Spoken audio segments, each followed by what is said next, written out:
For years, the Weir High School Marching Hurricane Band has wowed audiences at various performances, including annual contests at which they've received superior ratings.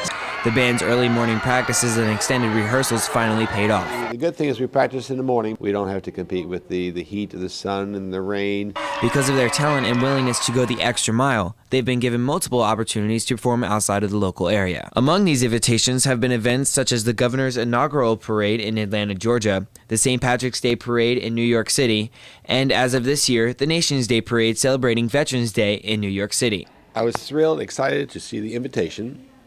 I thought last time we went to New York, it was a once-in-a-lifetime experience. I didn't think we'd ever go back. Earlier this spring, the New York City Parade Coordinator contacted band director John Leschak, requesting the band to audition for the 2004 Nation's Day Parade taking place on November 11th.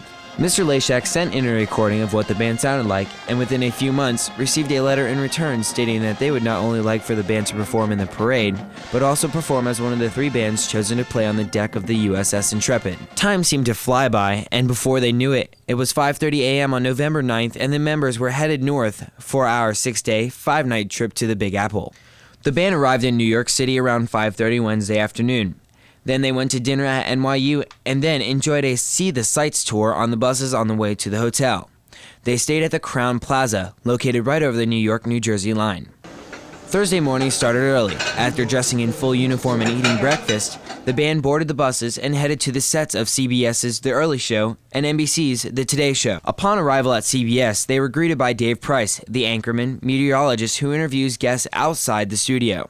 Another band participating in the parade was also interviewed. After appearing on the shows, the Marching Canes headed to their parade lineup area. Over 200,000 spectators lined the sides of Fifth Avenue to view the excitement. The parade lasted for about 3 hours, but the band only marched for about an hour and a half. The band played a variety of patriotic music, including Veterans Salute, which is a medley of service theme songs. Following the parade, they traveled to the site of the USS Intrepid, an aircraft carrier docked on the Hudson River. Once there, they performed a short show for the tourists along with 2 other bands. The next day was spent touring Times Square, Wall Street, St. Paul's Cathedral, and the World Trade Center Memorial. Saturday morning, they loaded the buses and began to head back home. No matter how much fun they had, the students knew their regular lives were awaiting them. They arrived back to Weir High School around 9 p.m. Now that the Marching Canes have returned home, it's back to their daily practices and the hope that they will be invited again to take the trip of a lifetime.